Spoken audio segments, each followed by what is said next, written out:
Gloire à Dieu. Gloire à Dieu. Bienvenue, bienvenue, bienvenue à notre émission Fraîche Onction de ce mercredi le 15 juin. Bienvenue, bienvenue. Alléluia, alléluia. Gloire à Dieu. Bienvenue à ceux qui sont déjà connectés. Bienvenue à ce temps spécial ce matin. Ce mercredi le 15 juin 2022. Bienvenue à notre émission Fraîche Onction. Alors nous allons aller dans de très grandes profondeurs ce matin. La parole du Seigneur nous est donnée ce matin par l'Esprit de Dieu. Je suis certain qu'elle va illuminer quelqu'un. David a dit l'autre jour, je sais ta parole contre mon cœur afin de ne point pécher contre toi. La grâce que nous avons en Christ, la parole de Dieu habite en nous, elle est un avec nous. Ok, donc je disais ce matin, nous allons continuer dans les profondeurs de notre thème. Vous connaissez le thème central de notre émission Fraîche Onction, c'est la communion du Fils. C'est la communion du Fils. J'imagine juste dans mon esprit, chacun d'entre nous, enfants de Dieu, en train de communier avec le Père exactement comme Jésus-Christ a communié avec le Père. Il nous est dit dans 1 Corinthiens 1, verset 9, Dieu est fidèle, lui qui nous a appelés à la communion de son Fils Jésus-Christ. Dieu est fidèle, lui qui nous a appelés à la communion de son Fils Jésus-Christ. Alors nous allons aller tout droit dans le vif du sujet. Nous allons dans le livre de 1 Timothée chapitre 3, le verset 16. 1 Timothée chapitre 3, verset 16. Bienvenue à ceux qui nous suivent à travers le monde. Fraîche onction de ce mercredi matin a commencé. Vous vous souvenez, la dernière fois, nous avons commencé à évoquer la justice de Dieu. Nous avons insisté sur un texte qui nous dit, Alléluia, Mandaleko Shabrahanda. Nous avons insisté sur un texte qui nous disait, Dieu, voici comment l'amour de Dieu est parfait, afin que nous ayons de l'assurance au jour du jugement, tel il est lui, tel nous sommes aussi dans ce monde. Et nous avons commencé à partager sur la justice de Dieu. Nous avons regardé la justice de Dieu sous un certain angle et puis nous avons parlé de beaucoup d'autres choses. Ce matin, nous voulons continuer à regarder les profondeurs de la communion avec le Seigneur. Et c'est très important que nous définissions d'abord qu'est-ce que c'est que la justice de Dieu. La parole du Seigneur va nous révéler ce matin que être juste ou alors simplement jouir de la justice de Dieu, c'est la capacité d'être dans la présence de Dieu sans conscience de condamnation, d'infériorité ou de reproche. Je dis être juste selon la justice de Dieu. Lorsque le Seigneur te déclare juste par la foi en Jésus-Christ, la définition même de la justice de Dieu, en fait, c'est la capacité. C'est la capacité d'être dans la présence de Dieu sans conscience d'infériorité, de condamnation ou de reproche. La justice de Dieu, sa définition, c'est la capacité. Donc la justice de Dieu nous donne cette capacité. Elle est elle-même la capacité d'être dans la présence de Dieu sans aucune conscience d'infériorité, aucune conscience de condamnation et aucune conscience de reproche. Je reprends. Cette définition est capitale. Je dis, la définition même de la justice de Dieu, c'est la capacité d'être dans la présence de Dieu sans conscience d'infériorité, de condamnation ou de reproche. Donc, je dis la justice de Dieu, c'est la capacité d'être dans la présence de Dieu sans conscience d'infériorité, de condamnation ou de pardon. N'oublie pas que dès le départ, c'était ça qui avait séparé Adam de la présence de Dieu. Et Adam ne communiait pas, le premier Adam du jardin d'Éden ne communiait pas avec El Shaddai comme nous communions avec lui aujourd'hui. Non, le premier Adam était une âme vivante. Donc sa communion avec Dieu était au niveau des sens. Sa communion avec le Seigneur était au niveau des émotions. Mais bien aimé, aujourd'hui nous sommes un esprit avec le Seigneur. La parole du Seigneur nous révèle dans 1 Corinthiens 6, à partir des versets 15 jusqu'à 16, que celui qui s'attache au Seigneur est avec lui un seul esprit. Donc aujourd'hui, nous sommes un esprit avec le Seigneur. Et peut-être c'est bien que pendant quelques minutes, nous nous déployons sur ce concept réel en Christ d'être un esprit avec le Seigneur. En réalité, permettez que j'ouvre cette parenthèse. C'est vraiment une parenthèse, mais ça va bénir quelqu'un. En réalité, vous ne connaissez pas quelqu'un jusqu'à ce que vous êtes un esprit avec la personne. Parce que l'esprit de l'homme connaît tout ce qui concerne l'homme. L'esprit de l'homme, c'est la lampe de l'éternel. L'esprit de l'homme est la partie éternelle de ton être. Et l'esprit de l'homme, suivez bien ce que je vais dire, l'esprit de l'homme ne contient aucun oubli. Voilà pourquoi vous allez voir, même lorsque l'homme riche va décéder et va être au séjour des morts, va être en enfer, la parole du Seigneur nous montre qu'il va lever les yeux. Et évidemment, nous comprenons que lorsqu'on dit lever les yeux, ce n'était pas son corps était au cimetière. Donc, depuis le lieu où il se trouvait dans la géhenne, il va lever les yeux et il va voir Lazare dans le sein d'Abraham. Et après la conversation que nous connaissons, il va dire, j'ai 5 frères dans la maison de mon père. Donc, bien qu'il était hors de ce corps, il se souvenait bien, j'ai 5 frères dans la maison de mon père, et il reconnaissait Lazare, et ainsi de suite. Donc, ton esprit contient des informations éternelles te concernant, et lorsque ton esprit est un avec l'esprit du Seigneur, bien-aimé, je vais te dire quelque chose qui est réel. Il n'y a rien concernant l'éternité que tu ne saches.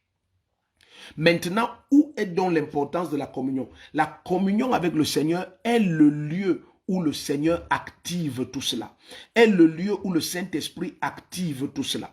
Tout ce qui concerne Dieu, l'Esprit de Dieu nous le révèle. La parole du Seigneur nous révèle par la bouche de notre Seigneur Jésus-Christ que tout ce que le Père a est à moi. C'est pourquoi je vous dis, il prendra de ce qui est à moi et vous annoncera. Donc Jésus veut nous montrer que lorsque le Saint-Esprit nous annonce des choses, ce sont des choses qui lui appartiennent et qui sont aussi la propriété du Père. Donc l'Esprit de Dieu qui est un esprit avec toi veut simplement dire que toutes les informations de l'éternité sont placées en toi. Ta connaissance de Dieu n'est pas une connaissance intellectuelle et charnelle. S'il te plaît, suis très bien. Voilà pourquoi l'apôtre Paul dit par exemple dans son premier épître aux Corinthiens, il le dit dans 2 Corinthiens 5 au verset 16 que Jésus-Christ, nous l'avons connu hier selon la chair, mais même lui, nous ne le connaissons plus selon la chair. Dans d'autres versions, il commence par dire dans 2 Corinthiens 5, 16 que nous ne connaissons plus personne selon la chair et même Jésus-Christ, nous ne le connaissons plus ainsi. Donc cette parenthèse étant ouverte et fermée, je répète ce que j'ai dit tout à l'heure au bénéfice de ceux qui nous rejoignent, que la justice de Dieu, sa définition, c'est la capacité d'être dans la présence de Dieu. Et puis, il n'y a rien en toi qui t'accuse, qui te reproche. Vous voyez, tout d'un coup, Adam s'est caché. Lorsqu'il a perçu la présence de Dieu, il a couru se cacher. Donc, ça veut dire que Adam avait perdu cette conscience de la pureté dans la présence du Seigneur. Il faut comprendre que lorsque nous allons avancer avec la communion avec Dieu et étudier les événements de la fin, ça veut dire les éléments apocalyptiques, si vous permettez ce langage, vous allez découvrir que en fait, la parution du Seigneur est ce qui va tourmenter les pécheurs. Pendant que les fils de Dieu vont se réjouir de l'apparition du Seigneur, de la présence manifeste de Dieu qui va envahir la terre, les pécheurs, la Bible dit, ils vont fuir sous les montagnes et demander aux rochers et aux montagnes de tomber sur eux à cause des tourments que sa venue va produire. Écoutez, bien-aimés, le péché tourmente, mais la conscience du péché te rend totalement indigne. Alors voilà pourquoi nous avons, la dernière fois, si tu te souviens, nous avons partagé ce texte de Hébreux 9 qui nous montre que le sang de Jésus nous a purifiés jusqu'à libérer notre âme de la conscience du péché. Donc, le sang de Jésus est allé aussi loin que ça. Et je prie ce matin au nom de Jésus-Christ que l'Esprit de Dieu ouvre ton esprit à ce que nous allons partager. Donc, étant déjà clairement établi que la justice de Dieu, c'est la capacité de se tenir, d'être dans la présence de Dieu sans conscience d'infériorité. Non, tu es dans la présence de Dieu et puis tu sais que c'est ton Père. Et puis tu sais qu'il t'aime. Et puis tu sais que vous avez la même nature. Tu es dans la présence de Dieu et puis il n'y a aucun tourment dans ton âme. Tu es dans la présence de Dieu et il n'y a aucune accusation ni condamnation dans ton âme. Au contraire, tu prends plaisir à sa présence. Je prends ça d'une autre manière pour que vous compreniez. Très souvent, la communion est brisée dès lors que l'autre est tourmenté par ce qu'il a fait en désaccord avec l'amour que tu as pour lui. Donc, par exemple, tu vas voir un enfant qui commence à se cacher. Il ne se cache pas parce que son père a changé envers lui. Il se cache parce qu'il est conscient de ce qu'il a fait. Donc, lorsque nous croyons en Jésus-Christ, lorsque nous croyons en sa résurrection, lorsque nous acceptons l'œuvre de la croix, lorsque nous acceptons la voie de son sang, alors la justice de Dieu nous est accordée. Par la foi en la résurrection de Jésus-Christ, la justice de Dieu nous est accordée. Mais suivez à quel point Jésus est juste. La parole de Dieu va nous montrer que Jésus a été justifié en esprit au point de sortir de l'enfer. Suivez bien ce que nous allons étudier ce matin. C'est capital et vous allez comprendre pourquoi. Je dis, Jésus a été justifié en esprit. Ça veut dire, en l'absence de ce corps, Jésus a comparu devant le trône de justice de Dieu et a présenté son sang. N'oubliez pas que lorsque Jésus va dire à Madeleine, ne me touche pas, il faut que je retourne vers mon Père. Il ne s'agissait pas de son ascension. Non. Il allait présenter le sang de l'aspersion, le sang qui a coulé de ses veines, le sang qui a été complètement tiré hors de son corps par les divers meurtrissures qu'il a reçus et puis les coups de lance et tout le reste. Il est allé présenter son sang au Père. Et lorsque le sang a été validé, l'œuvre de la rédemption était ainsi accomplie. La parole du Seigneur va nous montrer, nous allons commencer pas à pas dans 1 Timothée 3 au verset 16. La parole du Seigneur va nous montrer que Jésus a été justifié en esprit et déclaré fils de Dieu. D'après Romains 1,9, par sa résurrection d'entre les morts. Il a été justifié en esprit. Donc il s'est présenté avec son sang. Le Père a validé le sang et a validé l'œuvre de la rédemption. Et Jésus est ressuscité d'entre les morts. Donc il a été justifié au point de sortir du séjour des morts. Qu'est-ce que ça veut dire, bien-aimé? Cette onction vient très fort dès le départ. Bien-aimé, de quelque manière que le diable t'a coincé dans une situation, je proclame et je déclare que tu sortes. Tu sors de cette situation. De quelque manière que des forces de l'enfer se sont agrippées sur quelque domaine de ta vie que ce soit, au nom puissant de Jésus, à cause de cette justification, acquise par ta foi en Jésus-Christ, acquise par le sang de Jésus-Christ, je proclame et je déclare, tu sors aujourd'hui et maintenant de cette situation. Jésus a été justifié et cette justice qui est celle de Jésus-Christ, c'est la nôtre. Il a été justifié pour nous, ayant été péché pour nous, il est devenu justice pour nous. Donc, bien aimé, au nom puissant de Jésus, Jésus justifié en esprit est sorti du séjour des morts, mais il ne s'est pas arrêté là.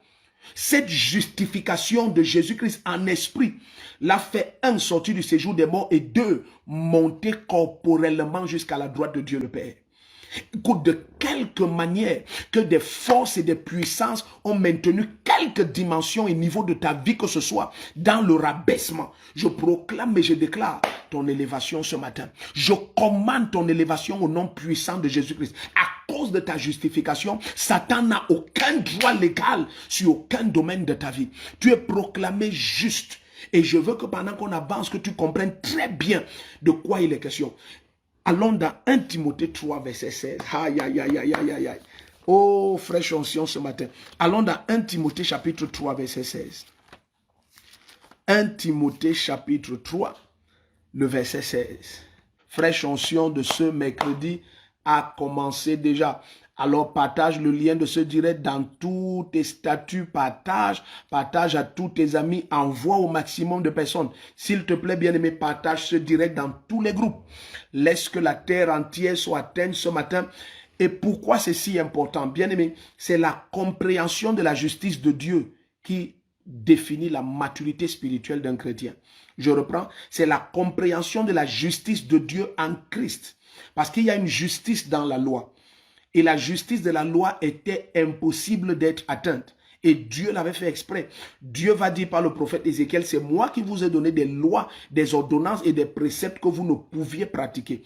Et le Seigneur n'avait jamais donné la loi pour justifier l'homme. La loi était faite pour donner à l'homme la conscience du péché. Ça veut dire rendre l'homme totalement conscient qu'il ne peut pas plaire à Dieu par lui-même. Est-ce que vous comprenez? Ok. Et la parole du Seigneur va nous révéler dans le livre de Galates.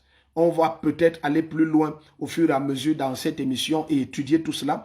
Dans le livre de Galates, il va être clairement révélé que la loi a aussi été donnée comme un précepteur pour garder l'humanité dans la conscience du péché jusqu'à la venue de la descendance à laquelle la promesse avait été faite, ça veut dire Christ. Donc maintenant que Christ est venu, nous ne sommes plus sous ce précepteur. Parce qu'à l'époque, les précepteurs, c'était comme aujourd'hui, nous avons par exemple des encadreurs à la maison pour les enfants, chargés de donner des cours, chargés d'éduquer. Donc les précepteurs, c'était ça. Donc la loi avait été donnée par Dieu comme un précepteur pour garder Israël dans la conscience du péché jusqu'à ce que Jésus-Christ vienne. Donc maintenant que Jésus-Christ est venu, même les Juifs, s'ils acceptent Jésus-Christ, ils ne sont plus sous la condamnation de la loi. Aucune. Il n'y a maintenant aucune condamnation pour ceux qui sont en Christ. Aïe, aïe, aïe. Et ce n'est pas là où ça s'arrête. Il dit ceux-là qui marchent non selon la chair, mais selon l'esprit. Ils marchent selon la conscience permanente de leur rédemption en Christ Jésus. Ils marchent selon la conscience permanente de leur nature en Christ Jésus. Lorsque nous allons par exemple tout à l'heure aller dans Hébreux 5, vous allez voir, c'est la compréhension de la justice de Dieu qui détermine ta maturité spirituelle. La compréhension de la justice de Dieu en Christ. Donc je dis, c'est la compréhension de la justice de Dieu qui détermine ton niveau de maturité spirituelle. Lorsque la justice de Dieu est bien comprise dans toutes ses dimensions, oh, alléluia, bien-aimé, la liberté que tu jouis, c'est une liberté extrême. La grâce et la force de la communion que tu as avec le Père, elle est unique. Pourquoi? Parce que la justice de Dieu va révéler que certaines choses sont préalablement acquises. Elles sont établies d'avance. C'est dans, je vais prendre un exemple simple pour que vous compreniez. Lorsque tout à l'heure, nous avons dit, ou bien lisons, pour que ce soit facile, lisons. Donc, dans 1 Timothée 3, verset 16, il est dit, et il faut avouer que le mystère de la piété est grand. 2 points. Maintenant, il va nous dire quelque chose. Il dit, celui qui a été manifesté en chair, il parle de Jésus-Christ, celui qui a été manifesté en chair, justifié en esprit, est apparu aux anges. Je reprends. Il dit, et il faut avouer que le mystère de la piété est grand. Ah, ça ce n'est pas la piété selon les hommes. La piété selon les hommes voudrait que, tu vois, tu as une apparence, tu as un type de vêtement, tu as un vestimentaire précis, tu as des démarches précises, tu vois, tu es toujours comme quelqu'un qui est peut-être affamé, qui jeûne en permanence, et puis tu traînes ton corps, et puis on dit, oh, il est pieux. Regardez ce qu'il dit. Il dit, le mystère de la piété est grand. Et puis tout d'un coup, il ne parle pas des hommes, mais il parle de Jésus-Christ. Donc nous ne sommes pas déclarés justes selon nos œuvres. Oh non! Oh non! Et ça, c'est le Barikemasubahanda. Ça, c'est le plus grand challenge que le Saint-Esprit rencontre avec les enfants de Dieu. Bien aimé, la dimension à laquelle tu vas comprendre la justice de Dieu détermine tout ce que le Saint-Esprit fera avec toi. Je te dis, ça détermine. De quelque manière qu'une notion brutale, rapide, intense vienne sur ta vie et tu mal comprends la justice de Dieu, cette onction-là, elle va être complètement asséchée. L'apôtre Paul va écrire à l'église de Galate et il va leur dire, vous Galates insensés, qui vous a envoûté, vous aux yeux, je suis au chapitre 3 à partir du verset 1, vous aux yeux de qui le Christ a été dépeint. Il dit, est-ce que c'est en pratiquant la loi ou en écoutant avec foi que le Dieu Tout-Puissant a fait des miracles parmi vous et vous a donné son esprit? Il dit, comment ayant commencé par l'esprit, vous voulez finir par la chair? Qui vous a fasciné, qui vous a envoûté? Qui est venu maintenant vous dire que pour être digne de Dieu, tu dois cesser de parler comme ça, cesser de porter ceci, cesser de faire cela? Non! Tout ça, ce sont des œuvres de la chair pour essayer de se sentir bien dans sa conscience. Lorsque tu comprends et tu connais et tu saisis la justice de Dieu en Christ, tu sais que le Seigneur t'a aimé tel que tu es. Je vais aller loin, mais c'est pour le bénéfice de quelqu'un. Lorsque l'apôtre Pierre entre chez Corneille, et ça c'est un exemple extrêmement édifiant. Lorsque Paul entre chez Corneille, Corneille est un centenier de la cohorte appelée italienne. Donc Corneille c'est un Romain et un Romain de souche italienne. Donc si tu connais un peu la culture romaine de l'époque, l'habillement n'était pas décent. Leur culture n'avait rien à voir avec la culture juive. Leur Dieu, c'était les Zeus et tous les autres. Alors ce monsieur, lorsqu'il est entré en contact avec les Juifs, il a constaté une piété chez certains chrétiens qui l'a tellement marqué que ce centenier romain s'est mis à invoquer le Dieu qu'il a rencontré à Jérusalem. Suivez très bien. Et la Bible dit que passait, nous sommes là-bas dans le livre de Actes des Apôtres, chapitre 10, dès le verset 1. Je suis choqué. Et la Bible dit qu'il priait énormément et faisait des offrandes au peuple. Alors tout d'un coup, l'ange va lui apparaître et va demander qu'il fasse appeler Pierre. Et la Bible dit, lorsque Pierre parlait encore, parce qu'ils ont cru, pas parce qu'ils ont allé changer leurs habits, pas parce qu'ils sont allés changer leur coiffure, pas parce qu'ils sont allés changer leur parfum, pas parce qu'ils ont fait toutes ces choses. Tout ce qui est révélé dans la maison de ce grand mondain qui est Corneille, avec toute sa maison, ils ont cru. La Bible dit que tous ceux qui écoutaient Pierre, ils ont cru. Et tout d'un coup, Pierre a vu le Saint-Esprit descendre, il est rempli. Tous se sont mis à parler en langue. Tous. Je connais. Et lorsque des gens ont commencé à écouter les nouvelles et étaient scandalisés, mais comment toi, Pierre, un juif, tu es allé entrer chez un païen? Alors Pierre s'est levé pendant ce conciliabule à Jérusalem. Il a dit, dès le départ, Dieu m'a choisi et il a établi que ce salut que nous avons reçu ici à Jérusalem et qui a été culminé par la réception du Saint-Esprit n'était pas réservé uniquement pour nous les Juifs. Il m'a utilisé pour montrer que pour tous ceux qui croiront en toute nation, ils sont justifiés et ils recevront le don du Saint-Esprit. Donc bien aimé, essaye d'imaginer, si ta conception de la communion avec le Père est liée à l'apparence humaine, que vas-tu dire lorsque tu vas arriver en Inde et que tu vas voir des cultures complètement différentes de la tienne et voir des chrétiens remplis du Saint-Esprit, avec diverses sortes de maquillage, avec diverses sortes de coiffures, des hommes comme des femmes? Bien-aimé, non, la justice de Dieu en Christ est liée uniquement à ta foi. Tout le reste, le Saint-Esprit va te conduire et te donner les lois personnelles de l'Esprit. Suivez bien ce que je dis. Parce que ce Romains 8, verset 1, qui est utilisé à tort et à travers, dit pourtant quelque chose de très clair et de très simple. Il n'y a maintenant aucune condamnation pour ceux qui sont en Christ, qui marchent non selon la chair, mais selon l'Esprit. Car la loi de l'Esprit de vie en Christ nous a libérés de la loi du péché et de la mort. Regardez bien, la loi de l'Esprit de vie. Donc en Christ, il y a des lois de l'Esprit. Donc maintenant, lorsque tu es justifié par la foi et tu es rempli comme ça du Saint-Esprit, ça veut dire que tu es rempli de Dieu. Ça veut dire que Dieu atteste ta foi. Parce que lorsqu'il va les baptiser d'eau, il va dire avant cela, l'apôtre Pierre, pendant qu'il est chez Corneille, à partir du verset 40 de Acte 10 jusqu'à 45, il va dire, est-ce que je peux refuser les eaux du baptême à ceux dont Dieu a agréé la foi comme il a agréé la nôtre? Donc être rempli du Saint-Esprit est le signe divin que Dieu agrée ta foi. Quelle que soit l'apparence qu'ils avaient chez Corneille, Dieu a agréé leur foi en les remplissant de son esprit. Et son esprit, c'est lui. Dieu est esprit. Lorsqu'on dit Dieu t'a rempli du Saint-Esprit, en fait, Dieu c'est comment dire ça? Dieu a tabernaclé en toi. Dieu demeure en toi. Il a inondé le temple éternel qui est ton corps. Parce que ça a toujours été son désir d'habiter dans cette apparence. Donc, en toi, il a pleinement accompli sa justice. Mais maintenant, qu'est-ce que Romains 8 dit, versets 1 et 2, la loi de l'esprit de vie nous a délivrés de la loi du péché et de la mort. Donc en Christ, il y a la loi de l'esprit de vie. À ce moment, c'est de la communion avec le Père que le Saint-Esprit commence à te montrer, change cet habillement. Mais ce n'est pas une loi. Non, c'est une instruction de son amour pour toi. Il va te dire, change cette coiffure.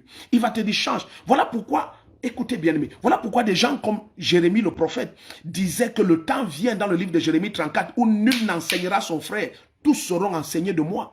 Il parle de quoi? Il parle d'un peuple qui va être restauré dans la communion avec le Père. Un peuple qui aura un accès aux profondeurs de la la malcompréhension de la justice de Dieu bien-aimé. Toutes les catastrophes qu'il y a dans l'église viennent de la malcompréhension de la justice de Dieu en Christ.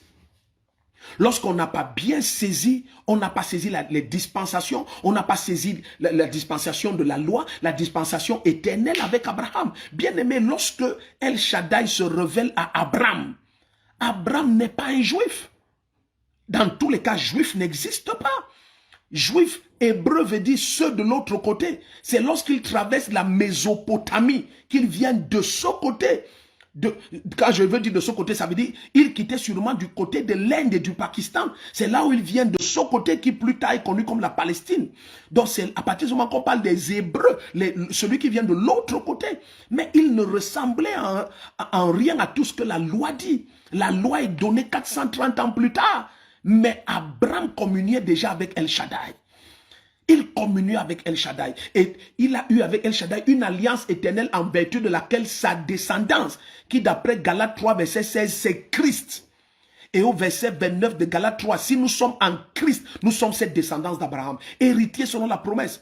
Qu'importe maintenant ton origine selon la chair, Dieu appelle tous les hommes à se repentir et à croire à Jésus-Christ. Et lorsque tu crois en lui, il te déclare juste. Ça veut dire, il te dit, maintenant, tu n'as aucune raison d'être loin de moi. Oh non, tu es exactement mon fils et je prends plaisir à ta présence. Tu es exactement mon fils et Satan n'a aucun droit de te retenir dans quelque condamnation, dans quelque captivité, dans quelque limitation. Non, parce qu'en te justifiant, il te donne ainsi sa nature. J'avance, bien-aimé. Je suis dans 1 Timothée 3, verset 16. Oh, aïe, aïe, aïe, aïe, j'ai beaucoup à te dire. Dès qu'on arrive sur ce sujet, bien-aimé, je suis certain que tu as sûrement remarqué. J'ai beaucoup à te dire ici. Regarde le verset 16. Il dit de 1 Timothée 3. Et il faut avouer que le mystère de la piété est grand. Celui qui a été manifesté en chair, justifié en esprit et apparu aux anges, a été prêché parmi les nations, a été cru dans le monde, a été élevé dans la gloire. Oh, tout ça est accompli, bien-aimé. Je proclame au nom puissant de Jésus-Christ. Bien-aimé, accepte cela parce que c'est la vérité. Jésus allait jusqu'à dire, et l'apôtre Paul le confirme, Jésus a dit la gloire que le Père m'a donnée, je vous l'ai donnée. Pourquoi l'Église refuse ça? Il y a autant de souffrances, de calamités au milieu des chrétiens parce qu'ils ont rejeté leur héritage. Il dit pourtant j'avais dit, vous êtes des dieux. Il dit cependant vous souffrez comme des hommes. Parce que vous n'êtes pas des hommes. Il n'y a aucune raison que vous souffriez comme des hommes. Le psaume 82, versets 5 et 6, il dit, pourquoi vous souffrez comme les hommes? Vous tombez comme des princes quelconques. Il dit, pourtant j'avais dit, vous êtes des dieux.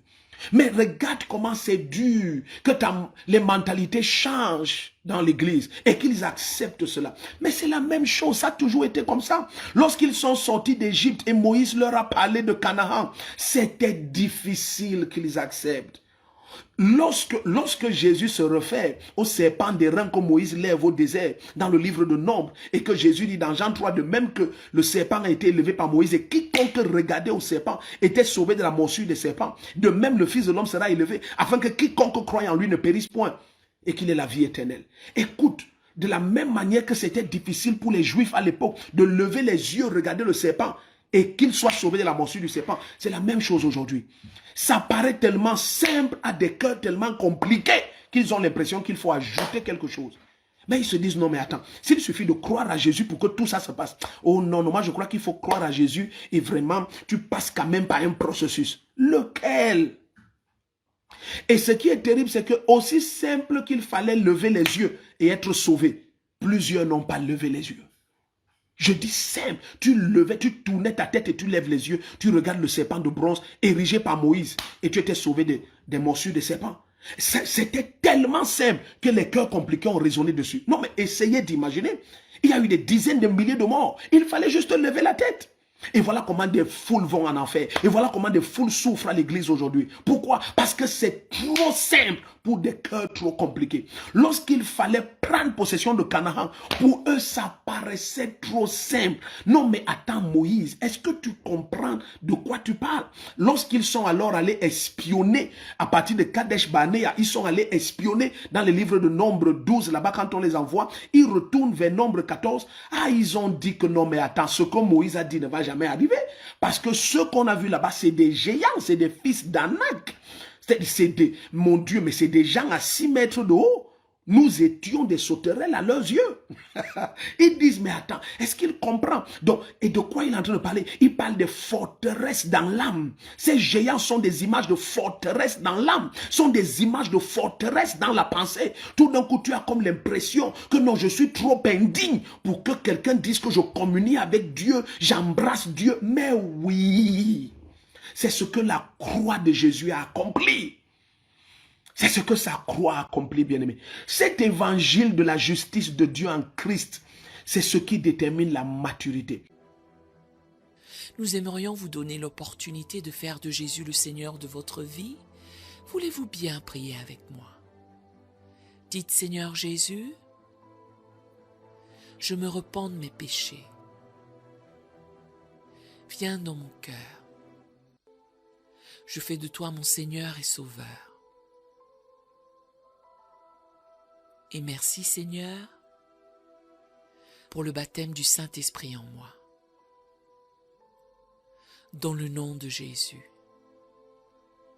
Par cette simple prière, nous croyons que vous êtes nés de nouveau, allez dans une bonne église qui est basée sur la Bible, donnez à Dieu la première place.